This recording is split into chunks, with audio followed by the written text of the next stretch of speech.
Querido presidente, muchas gracias por recibirnos. Estamos contentos. Con Victorio estamos entendiendo el comportamiento de la industria, de la empresa, de la inversión privada. Sabemos que la inversión privada es el motor del desarrollo de cualquier país, más aún Paraguay, que tiene índices económicos importantes, libertad para invertir.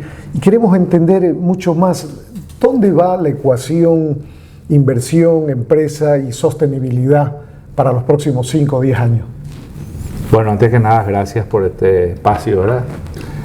Como digo, muchas veces inmerecido porque cuando hablamos en nombre de tanta gente, ¿verdad? Que trabaja, que estudia, que digamos coordina para que nosotros podamos hilar todas las ideas.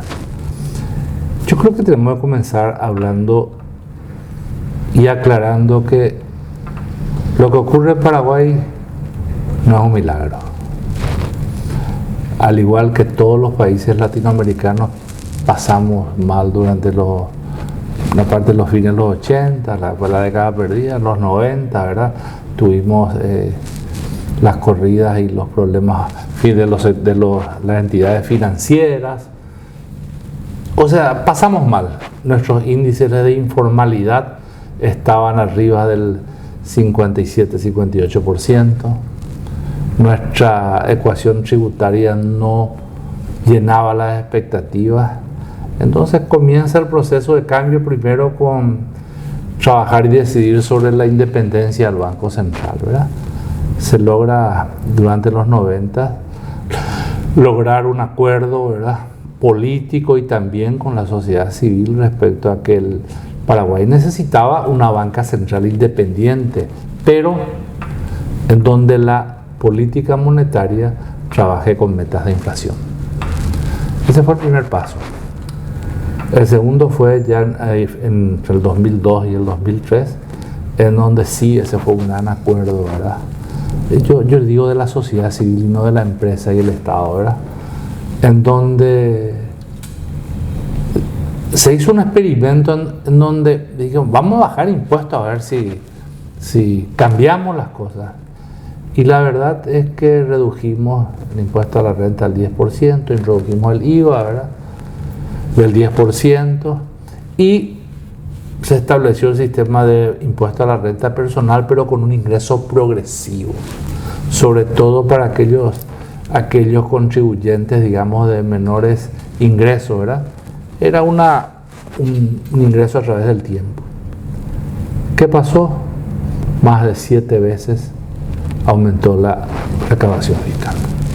O sea, fue algo que tuvo éxito.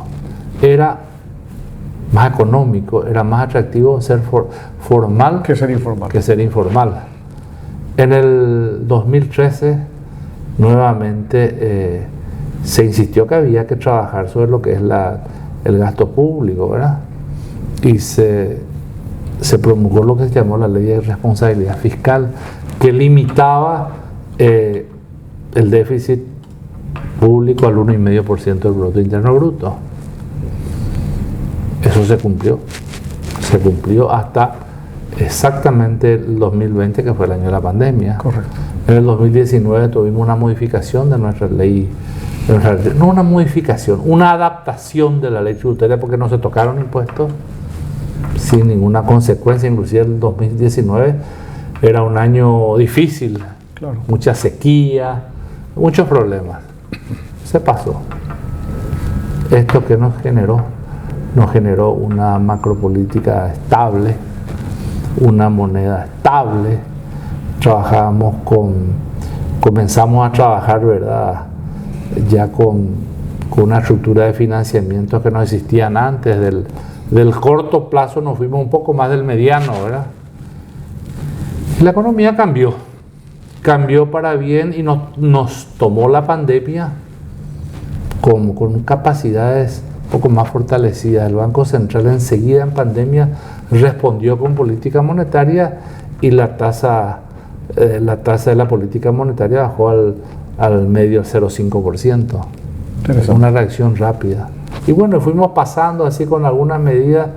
Tuvimos un encierro total en donde la industria demostró, se puso los pantalones largos, de demostrar que era capaz de abastecer en los rubros que teníamos en el mercado.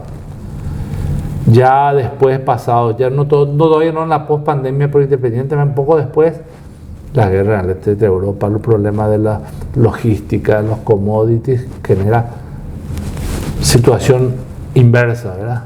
Que también se respondió con política monetaria porque había que aplacar esa inflación. Entonces se levantó la tasa monetaria a cerca del 6,5%, ¿verdad? Y bueno, se pudo contener. ¿Qué nos provoca eso? Paraguay tiene una macroeconomía estable. Correcto. Paraguay tiene una moneda de más de 80 años sin haber agregado un cero. Entonces ahí yo termino esta primera parte de decirte, acá no hay milagro.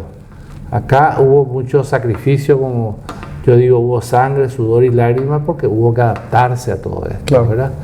Y nosotros, para que te hagas una idea, en el 2011, 2010, 2011 teníamos una participación de la industria manufacturera, que es una parte de la industria, en que estaba en el 10,5% del Producto Interno Bruto, y hoy estamos en el 20%. La participación total de la industria hoy está incluyendo 27 incluyendo la construcción y 32 incluyendo lo que es energía y agua, ¿verdad? O sea, los números vienen bien. Tuvimos en el trienio, si no me equivoco, 2006 a 2009 un crecimiento a tasas del 4,5%. Ahora venimos hace 3 años creciendo a esa misma tasa. correcto. Tuvimos una inflación en toda esta época que estuvieron debajo de los 2 dígitos, más cerca del 4 o el 6%. Y bueno, esas generan condiciones propicias, primero para la inversión, segundo para la industria, porque no existe economía desarrollada en el mundo que haya logrado sus metas sin un fuerte proceso de industrialización. Mismo hoy, en la era del conocimiento, ¿verdad? O sea, simplemente el perfil de la industria, nomás lo que cambia. Y nosotros estamos convencidos y estamos trabajando por ello, ¿verdad? Y no es fácil.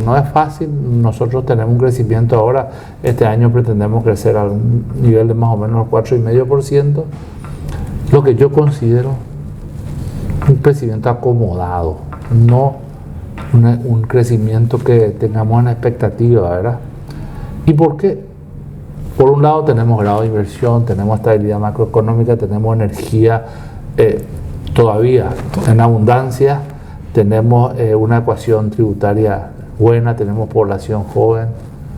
¿Y por qué no crecemos más? Entonces ahí es donde tenemos que ser críticos también, ¿verdad? Nuestros países, no es propiedad solo del Paraguay, tuvieron cambios en su estructura de educación. Nosotros abandonamos un poco lo que son las educaciones, sobre todo en los primeros años, y eso repercute en productividad, ¿verdad? Yo me decía, ¿por qué en productividad? Y porque hoy nuestros jóvenes que vienen ya de esta generación del cambio no tuvieron una fuerte formación en lo que son las habilidades blandas, y al no tener esa formación trabajan mucho sobre lo que es la responsabilidad, por decir así, resolvieron una palabra, ¿verdad? Y eso afecta a la productividad. Por otro lado, el país necesita trabajar más en financiamiento en condiciones de desarrollo, que es una cuestión interna, y la otra institucionalidad. Y la institucionalidad yo defino, ¿verdad?, como seguir disminuyendo la burocracia estatal, la informalidad, la seguridad jurídica, ¿verdad?, y la corrupción. Entonces nosotros logramos, a medida que vayamos logrando eso, probablemente yo creo que en menos de 10 años vamos a estar creciendo a tasas del 7%. Que es lo que nos va a llevar probablemente a duplicar el Producto Interno Bruto. Victorio, escuchaste, esfuerzo y trabajo y nuevos desafíos. No, realmente lo que dice el presidente es así, es decir, no es un milagro, sino es un trabajo que se hizo en varias gestiones, ¿verdad? Y un esfuerzo para todos los paraguayos, ¿no? Correcto. Ahora, crecimiento económico y crecimiento industrial representan demanda de energía. Así es. Y en particular de energía eléctrica. Y en este momento el país está en un desarrollo económico que inclusive, si bien es bastante elevado o moderado, en realidad no está bastante elevado, podría ser mayor inclusive ese crecimiento, pero desde el punto de vista de energía eléctrica estamos hasta con un desacople, diríamos así, de la economía. Se está creciendo más. Claro. No solamente debido al desarrollo económico, al bienestar de la gente, más uso de aire acondicionado, correcto, climatización, sino también el ingreso, por ejemplo, de la criptominería, sí, es decir, de nuevas demandas de energía eléctrica que exigen bastante del sistema eléctrico, un sistema eléctrico que vivió de manera holgada durante 40 años. ¿Verdad? Y que en este momento tiene, diríamos así, un desafío, claro, no solamente de continuar invirtiendo en transmisión, claro, sino en distribución, sino también en generación. Claro, ¿no? Sí. Entonces, allí, presidente, ¿cómo ves así ese sector de la economía en este momento de energía eléctrica en particular, en el que la ANDE tuvo un papel preponderante y continúa teniendo, ¿no?, hasta este momento, pero donde entendemos nosotros que el sector privado está mirando. Y está mirando por necesidad inclusive del propio sector privado, ¿verdad? Bueno, reservé para hablar del tema de la energía, porque vamos a poner un poco, vamos a establecer una premisa. No hay desarrollo sin energía. Correcto. Sin ninguna duda. Comencemos por ahí, ¿verdad? No hay economía sin energía. También. Entonces, no es nuestro caso, pero hay generaciones posteriores a la nuestra que crecieron creyendo que había energía ya para hasta el fin de sus días, ¿verdad? Claro, ilimitada. Y el crecimiento de la demanda en Paraguay es sostenido y no viene de 8 o de 10 años, viene de más tiempo. El año pasado en demanda de energía crecimos 16%, ¿verdad? Así es. Y el crecimiento de potencia está en un promedio del orden del 9%, años que éramos 6, otros 10. Y bueno, entonces nosotros justamente, nobleza obliga a decir de que hay un sector, ¿verdad?, unos profesionales del sector eléctrico, ¿verdad?, que vienen advirtiendo ya hace unos años, ¿verdad?, la necesidad de trabajar en inversión de generación sobre todo. Y la verdad es que no eran escuchados, lo cual considero fue un error, ¿verdad?, porque acá hay nuestra infraestructura eléctrica tuvo dos problemas. Primero, que durante 14 años no se invirtió, y otra, que durante 17 años tuvo la tarifa eléctrica clavada. Claro. Eso pasa factura, y recuperar esa inversión no se hace en 1, ni en 2, ni en 5, ni en 10 años. Son ciclos un poco más largos. Son ciclos largos y hay que tener capacidad. Y si no tenés tarifa, no tenés condiciones de precio, tampoco tenés capacidad de inversión. Así es. Entonces nosotros, el otro día escuchaba un artículo de un medio que decía: es increíble en Paraguay que la industria habla sobre el tener que ajustar tarifas. Claro, ¿cómo no vamos a hablar? Si a cualquier industria un producto, o sea, una energía de baja calidad, le cuesta más caro, claro, que el precio de la tarifa, las paradas, los cortes, los pestañeos. Tanto es así que hicimos un estudio primero, y a raíz de eso hicimos un foro acá, no para decir algo nuevo, para repetir lo que venían diciendo estos sectores que se llama el Instituto de Profesionales del Sector Eléctrico, ¿verdad?, para aseverar, quién sabe, con una voz un poco más fuerte, no digo más creíble, que sabe uno más fuerte en lo que es la estructura nacional, ¿verdad? Y bueno, y ahí hablamos con sinceridad, ¿verdad?, de que estamos cerca de tener colapsado nuestro requerimiento de potencia, ¿verdad?, de que si mantenemos tarifas así no podemos continuar. Me olvidé de decir, de la última suba de tarifas hasta hoy pasaron 8 años y 4 meses.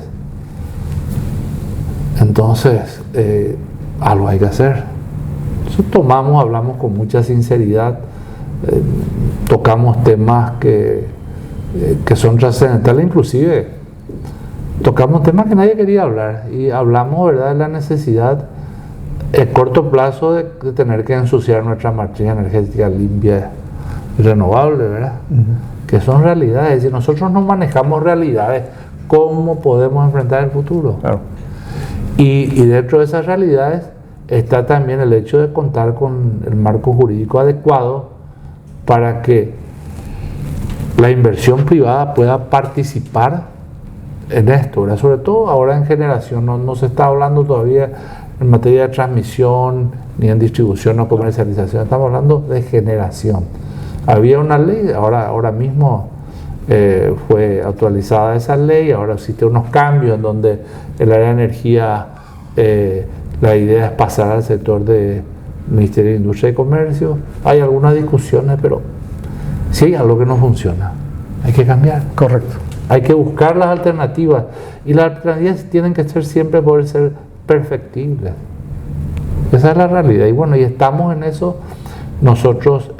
Lo que estaba diciendo Héctor, el tema de la criptominería. Yo recuerdo en el año 2022, creo que estábamos reunidos en la casa del entonces presidente, y me dice: Enrique, ¿qué opina la OIP de la criptominería? Y yo le digo, bueno, vamos a poner la criptominería de inversión industrial, no hay duda, porque nosotros tenemos una población joven, una población que entra a la población económicamente activa, que no tiene ofertas de empleo. Entonces es energía para industria. Ahora no tenemos que desaprovechar el momento. Entonces, ¿por qué? Porque la inversión en criptomineración, concretamente, hay que ponerle el nombre, porque muchos dicen procesamiento de datos, la criptomineración. Es criptominería, sí. Son inversiones de altos niveles de retorno. Entonces yo digo, pongamos un margen, pongamos una fecha y garanticemos a quienes quieran contratar hasta ese momento, y a partir de ahí, de acuerdo a disponibilidad. Me dice, pero el presidente del Banco Central está en contra, el ministro de Industria y Comercio está en contra. Bueno, está bien, pero lastimosamente ellos no son los que manejan el tema de la energía, que es el tema de la ANDE. Yo sugeriría que se haga eso, y se hizo eso, ¿verdad? Se estableció que hasta diciembre del 2027, hasta fines del 2027, se garantizaría a la criptominería el suministro de energía, ¿verdad? Pero también se dijo que se iba a ser muy duro porque había mucha minería ilegal. Entonces, está bien, hay que aprovechar, eso es lo que llamamos el costo de oportunidad, ¿verdad? Que no hay que dejar pasar. Hoy mismo, si nosotros miramos algunos segmentos del sistema tarifario paraguayo, aunque estén en tarifas de alto consumo, generan pérdidas para la ANDE.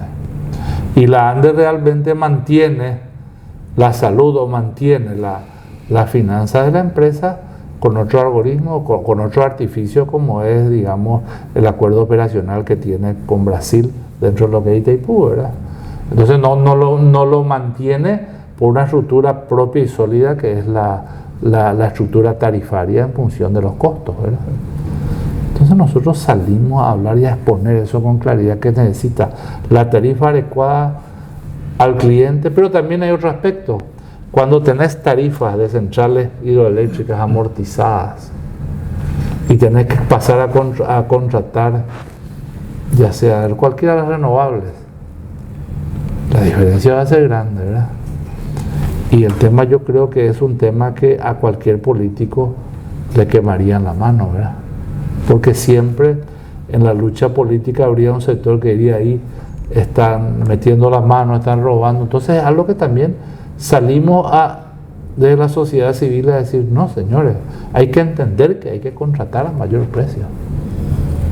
Eso ya es un camino sin retorno, Enrique, ¿no? Porque en realidad el costo, diríamos así, de la energía de Itaipú, a ella se le está notando porque hay otros problemas, ¿verdad? Pero Itaipú realmente el costo real es bajo. Muy bajo. Ahora está hinchado por una cuestión, diríamos así. Hubo un acuerdo también. Un acuerdo entre los países que genera excedente económico, pero claro, que es utilizado en otro sector o en otros sectores, ¿no? Ahora, en el año 2027, cuando tengamos el nuevo acuerdo, nuevas tarifas, ¿verdad? Esa tarifa de Itaipú tiende a ser más baja, sin ninguna duda, ¿no? Así mismo. Y eso lleva un poco los costos medios, un poco hacia abajo, y tal vez amortigüe, de cierta manera, por la cantidad o el volumen de energía que tiene este Itaipú, amortigua un poco el impacto de ese costo marginal, diríamos así, más elevado. Va a amortiguar, ¿verdad? Pero a la larga...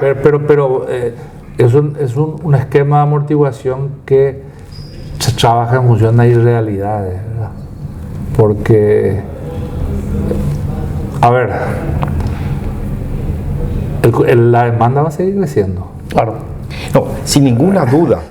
O sea que esa marginalidad cada vez va a ser menor. Exacto. Sin ninguna duda, la tarifa en Paraguay va a tener que aumentar para poder sustentar el desarrollo el crecimiento del de la sector demanda eléctrico. Eso no hay ninguna duda. Porque por más que se diga, bueno, vamos a desplazar la responsabilidad en generación, por lo menos en parte, al sector privado, si el sector privado invierte, lo va a hacer para recuperar. Claro, evidentemente, si no tiene tarifa, ¿para qué va? Entonces, ¿de dónde va a sacar la ANDE el dinero para pagar al sector privado por la energía, ¿no? Imagínate qué es lo que nos planteamos nosotros. En las condiciones actuales, ¿qué valor tendría un PPA colocado por ANDE? O sea, en el sistema financiero de así, espera, ¿qué tarifa tenés primero? Claro, alto riesgo. Pregunta. Entonces, es una ecuación, aunque no muy compleja, que tiene varias variables, ¿verdad? Y hay que tocarlas todas juntas, ¿verdad? Y además un elemento, presidente, la variable demanda eléctrica va a crecer exponencialmente. Sí, es imparable. Y aquí me atrevo a hacerle otra pregunta. ¿Qué va a hacer el sector empresarial privado para subirse a ese tren de lo que son los centros de datos, la inteligencia artificial? Son los grandes demandantes de electricidad en el mundo. Y déjeme decirle, Paraguay, una economía estable, una democracia y libertad sólida, con buenos niveles de generación eléctrica, que necesitan más, por supuesto. ¿Qué van a hacer ustedes para insertarse en esa oferta? Porque es una nueva industria demandante de electricidad. Bueno, a ver, en eso tenemos una posición coincidente con el actual gobierno, ¿verdad? Tampoco es poner toda la disponibilidad energética en función de lo que son los centros de procesamiento y sobre todo los de inteligencia artificial, que son necesarios, que abaratan costos y van a abaratar costos mismos para la industria, ¿verdad? Hace poco hacíamos un foro acá para conocer la incidencia de la inteligencia artificial en la industria. Invitamos a gente de la zona, de Chile, de Argentina, de Brasil, y la verdad es que los resultados que están teniendo son fantásticos, claro. ¿Verdad? No, nosotros creemos y no nos podemos oponer a eso. Tampoco, te vuelvo a decir, tenemos que ser racionales en qué porción poder entregar a eso. Así como también somos muy críticos respecto a lo que es lo que le llaman hoy el hidrógeno verde o el nitrato de amonio, ¿verdad? Porque son nuevas industrias. Que está bien, son nuevas industrias, pero consumen energía, utilizan otro de nuestros recursos más preciados, que es el agua que tenemos, y nos generan empleo, porque en Paraguay no tenemos formación de capital humano en oil and gas, ¿verdad? Caso diferente a Bolivia. Y el formar sí nos puede llevar mucho tiempo. Y con los pocos recursos humanos, el empleo que habrá de generar para gente no nacida en este país, ¿verdad? Entonces, nosotros somos muy críticos a ese respecto, ¿verdad? Estuvimos hace poco en un foro, ¿verdad?, de inversiones con gente del Brasil y te das cuenta, ¿verdad?, de la necesidad que tiene la industria, pues, sobre todo la industria brasileña, ¿verdad?, de venir a buscar competitividad en el Paraguay con nuestras leyes de inversiones. Yo te voy a dar un dato. La participación de la industria del Producto Interno Brasileño en el 2011 era del 23%, la manufacturera. Ahora está en el 11,5%. Y si miras la curva, sigue cayendo. ¿Y cuándo comienza a caer? Cuando Brasil abre todas sus puertas a lo que es la manufactura de Oriente, ¿verdad?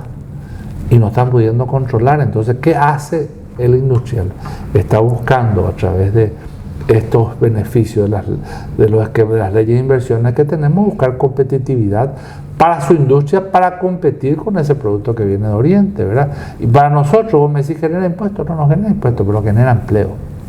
Correcto. Y empleo, es otra variable. y empleo de que es más calidad, importante. Sí. de que para nosotros es tan importante como el ingreso tributario, o más en este momento.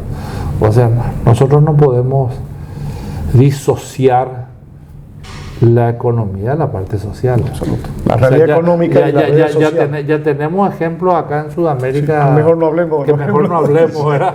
Pero hay ejemplos que nos dicen qué es lo que no debemos hacer, ¿verdad? Empresa siempre va de la mano de la sociedad. No puede haber un empresario que triunfe en una sociedad pobre.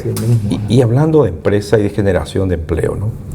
Con todo este desarrollo que existe en el mundo del uso o aprovechamiento de recursos naturales renovables para la generación eléctrica, ¿no? Se habla cada vez más, por ejemplo, del aprovechamiento del recurso solar, ¿no? Correcto. Energía solar para convertirla en energía eléctrica, ¿no? Recurso eólico, biomasa, en fin. Hay todo un desarrollo en ese sentido y participación de algunas industrias, ¿no? ¿Cómo se ve, por ejemplo, en el caso de Paraguay, donde la industria siempre también estuvo presente en el sector eléctrico, es contratista, ¿no? de servicios, equipos, ¿no? Y cómo ve, por ejemplo, el desarrollo de estas nuevas fuentes, o diríamos, de energía solar en particular, para hablar de lo que podría ser una de las vías de desarrollo futuro de la diversificación de la matriz eléctrica de Paraguay y la participación de la industria local, ¿no?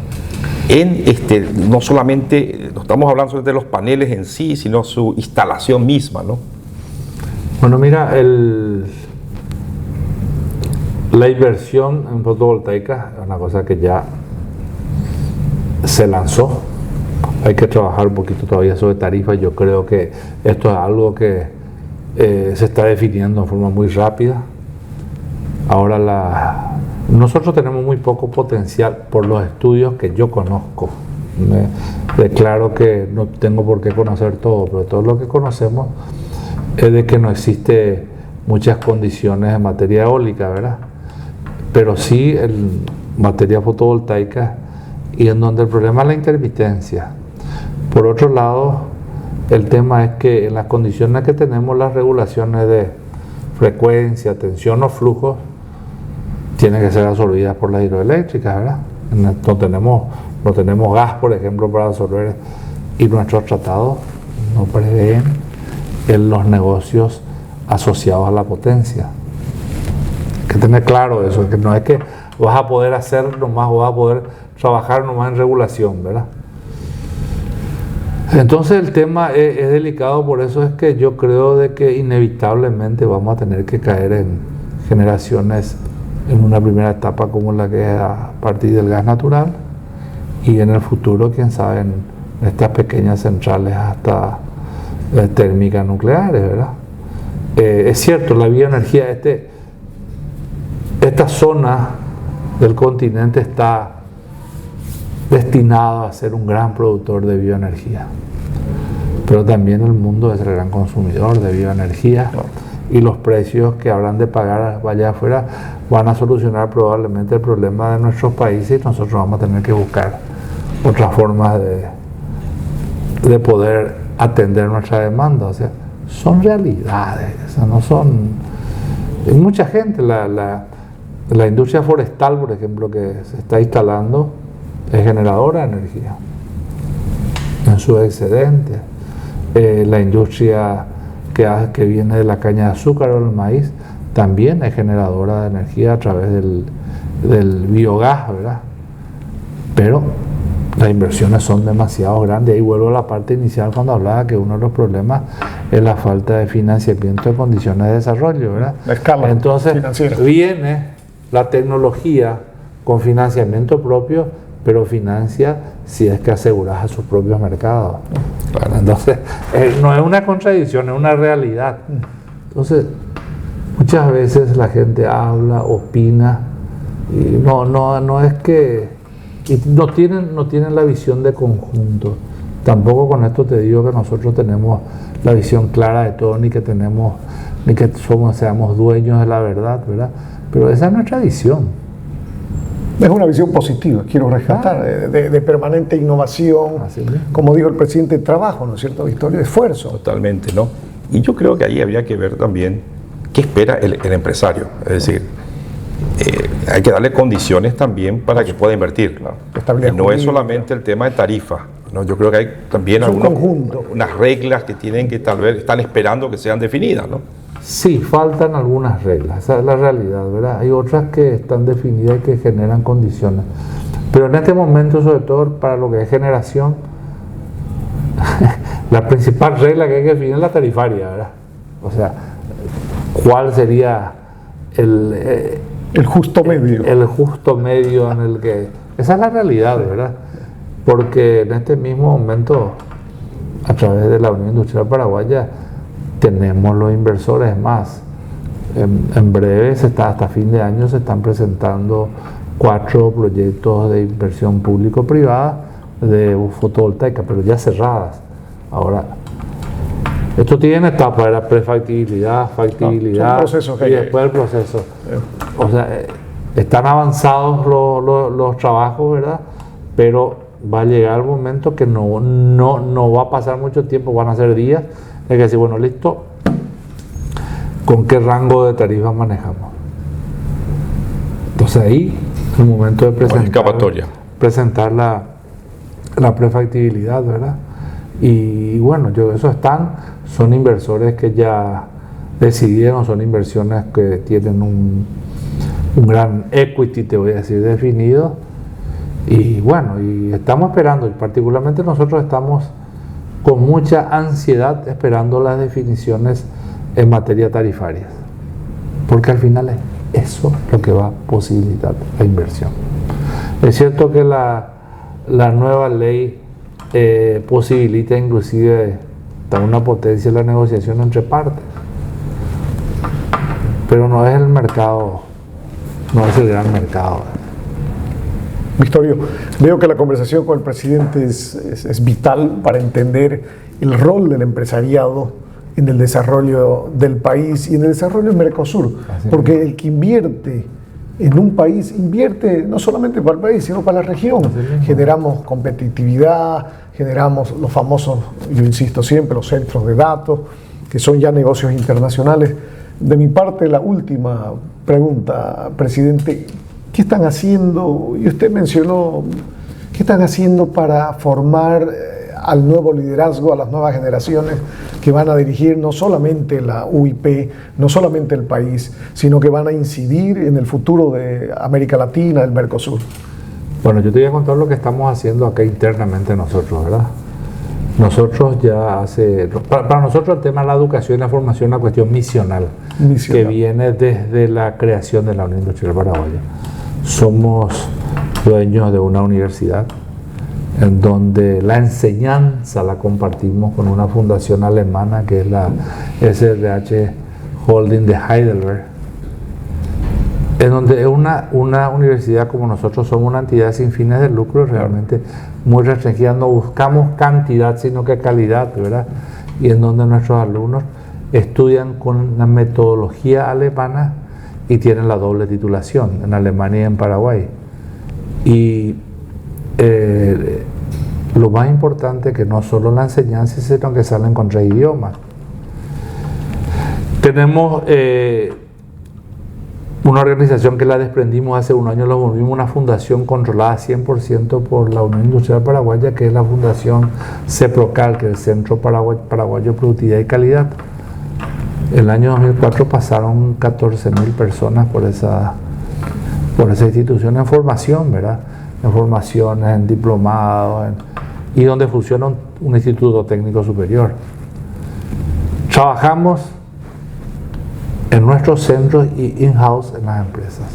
Tenemos un área que nosotros le llamamos de proyectos, ¿verdad? En donde trabajamos con cooperación internacional, pero con contrapartida nuestra, en donde aceleramos, trabajamos con sistemas, implementando sistemas de calidad, hoy trabajando mucho sobre lo que es circularidad en la producción, Y sobre todo lo que es medioambiental, por ejemplo, hoy estamos insistiendo en la empresa que aprendan a medir lo que es la huella de carbono. Correcto. Ahí tenemos, es nuestro aporte. Y en lo que es la formación dirigencial tenemos en la Unión Industrial Paraguaya lo que se llama la UIP Joven, que es uno de los modelos más exitosos que yo conozco a nivel gremial en Sudamérica por lo menos, en donde son chicos ya dueños de empresas, unos otros hijos de empresarios, en donde a través de lo social van aprendiendo la responsabilidad gremial, pero al lado nuestro. O sea, se van formando, digamos, no digo que hacemos bien, si cometemos errores probablemente aprendan los errores también, ¿verdad? Pero es lo que hacemos, estamos preparando a la gente para eso. Pero dentro de todo lo más importante y lo que consideramos que es lo fundamental es que tenemos que enseñarle a la gente a ser creíbles. La credibilidad para nosotros es indiscutible. Innegociable, prácticamente. No negociamos y para eso, ¿verdad?, hay que tener una sola línea de acción y de discurso. Y si uno consigue el entendimiento, el beneplácito, ¿verdad?, de la sociedad civil respecto a la credibilidad, yo creo que las instituciones tienen fuerza, ayudan y pueden influir en lo que es la generación de políticas públicas y sobre todo en lo que es la defensa de la producción, en este caso nuestro la industria, ¿verdad?, respecto al día a día en su relación con el Estado. Y pensando nuevamente en energía o enfocando el tema en energía, el sector privado paraguayo está listo para intervenir. Intervenir en el buen sentido, es decir, participar, profundizar su participación. Ser un actor principal. Y, por lo tanto, hay una cuestión importante allí a resaltar. Estamos a puertas de un cambio de paradigma. En realidad ya comenzó, pero tiene que profundizarse. Víctor, yo te recuerdo que la participación privada en lo que es la infraestructura eléctrica paraguaya viene desde 1979. El ingeniero Enzo de Bernardi introdujo al sector privado dentro de lo que es el trabajo y la inversión dentro de la infraestructura eléctrica. O sea, no es nuevo. Bueno, un trabajo de años. Pero puede profundizarse. Por supuesto. En generación. Por ejemplo. Claro, porque en aquella época no podíamos hablar de generación si teníamos generación Claro. hasta el Para fin 40, de nuestros días. 50 años, ¿no? Pero hoy sí, hoy la generación y ya hay inversión paraguaya invertida en fotovoltaicas, por ejemplo, con pruebas exitosas, ¿verdad? Pero esto tiene que actuar como un conjunto, ¿verdad? Muchas veces la gente dice, tenemos que tener una entidad reguladora. Estoy de acuerdo, pero primero vamos a entender qué queremos regular. Y tenemos que entender que primero tiene que haber un mercado de competencia para que nosotros podamos regular. El mercado todavía no existe. Para que exista deben existir reglas claras, ¿no? Así, o sea, ¿qué viene primero, el huevo o la gallina? Muy bien. Muy bien. Muy bien. Muchas gracias, Enrique, por recibirnos. Boris, ¿tenés alguna reflexión final? Complacido. Veo que hay una visión y un camino por recorrer, hay un compromiso con la sostenibilidad. Entendemos que no hay economía sin energía y bueno, son ejemplos de América Latina. Me quedo con eso. Hoy no tenemos por qué descubrir la rueda. Esa es la verdad. Hay que mejorarla. Hay que mejorarla. Y usarla. Bueno, pero realmente tenemos un buen futuro. Yo creo que nosotros, sobre todo aquí que estamos en el Mercosur, ¿verdad? Brasil, Paraguay, Bolivia, Argentina, Uruguay, tenemos que entender y estirar el carro todos juntos. Excelente. Y lograr un viejo anhelo que tenemos, que es realmente la integración energética. Gran frase. Presidente, le agradecemos muchísimo. Gracias, Enrique.